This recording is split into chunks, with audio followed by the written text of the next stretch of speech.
अजित पवार एक दिन मुख्यमंत्री बनेंगे। सीएम देवेंद्र फडणवीस ने विधानसभा में एक बड़ा बयान दे दिया है, जिसके बाद सभी के कान खड़े हो गए। आपको बता दें कि महाराष्ट्र के मुख्यमंत्री देवेंद्र फडणवीस ने गुरुवार को बड़ा बयान दिया। फडणवीस ने विधानसभा में कहा कि राज्य के उप मुख्यमंत्री और एनसीपी के प्रमुख अजित पवार एक दिन महाराष्ट्र के मुख्यमंत्री बनेंगे। बता दें कि अजित पवार अपने राजनीतिक करियर में कई बार राज्य का मुख्यमंत्री बनने की इच्छा जाहिर कर चुके हैं।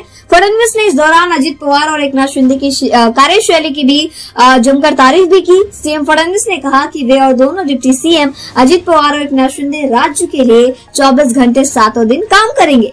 महाराष्ट्र के मुख्यमंत्री देवेंद्र फडणवीस ने गुरुवार को राज्यपाल के संयुक्त अभिभाषण के लिए धन्यवाद प्रस्ताव उस पर बहस के जवाब दिए और इस दौरान फडणवीस ने कहा कि वे और मुख्यमंत्री अजित पवार और मुख्यमंत्री एकनाथ शिंदे लोगों के लिए 7 दिन 24 घंटे काम करने वाले हैं। फडणवीस ने कहा कि अजित पवार को सुबह काम करेंगे, वे सुबह जल्दी उठ जाते हैं। मैं दोपहर 12 बजे से आधी रात तक काम करूंगा, जबकि रात भर कौन काम करता है ये आप भी जानते हैं। और उन्होंने एकनाथ शिंदे की ओर इस बात को कहते हुए इशारा भी किया।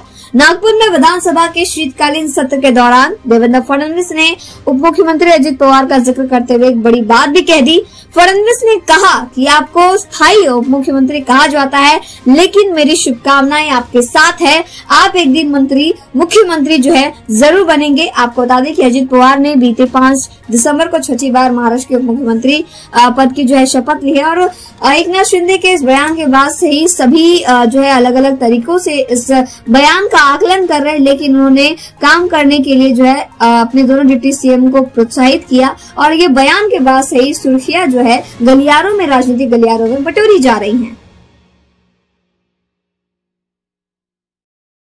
प्राप्त झाला। खरं म्हणजे गेली 5 वर्ष ही या महाराष्ट्राकरता अत्यंत संक्रमणाची वर्ष होती आणि मला असं वाटतं की ज्या प्रकारचे आरोप प्रत्यारोप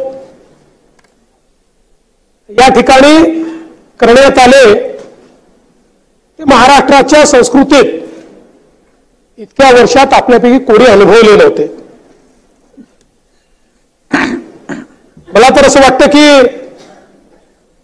गेल्या 5 वर्षांमध्ये 2019 ते 2024 व्यक्तिगत मला, माझ्या कुटुंबाला ज्या प्रकारे टार्गेट करण्यात आलं, हा तर कदाचित महाराष्ट्रातला एक रेकॉर्ड असेल की सकाळपासून संध्याकाळपर्यंत 5-5, 7-7 लोक केवळ एकाच व्यक्तीवर बोलतात। पण त्या सगळ्यांचे आभार मानतो, आज त्यांचे मनापासून आभार मानतो की त्यांनी जे वातावरण खराब केलं, त्यांनी जे सातत्याने मला टार्गेट केलं, त्यामुळेच महाराष्ट्राच्या जनतेमध्ये माझ्याबद्दल सहानुभूती तयार झाली।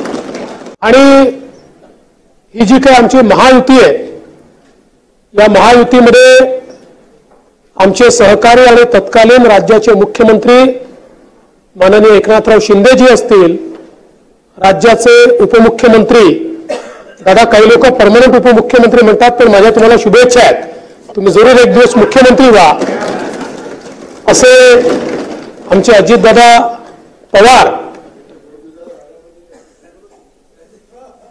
आणि आमच्या सोबत जे वेगवेगळे घटक पक्ष आहेत, अशा सगळ्यांनी एकत्रितपणे जे सहकार्य दिलं, त्या सहकार्यामुळे आज हा एक प्रचंड विजय आम्हाला या ठिकाणी प्राप्त झाला। आमचे भारतीय जनता पक्षाचे अध्यक्ष चंद्रशेखर बावनकुळेजी असतील, यांनी पक्षाला अत्यंत चांगल्या प्रकारे नेतृत्व दिलं। आणि हे सगळं होत असताना खरं म्हणजे देशाचे प्रधानमंत्री माननीय नरेंद्र मोदीजी यांनी एक नारा दिला, एक है तो सेफ है। समाज एकसंघ राहिला तर आपण पुढे जाऊ शकू, हा जो काही नारा दिला, खऱ्या अर्थानं त्याला महाराष्ट्राने रिस्पॉन्ड केलाय, प्रतिसाद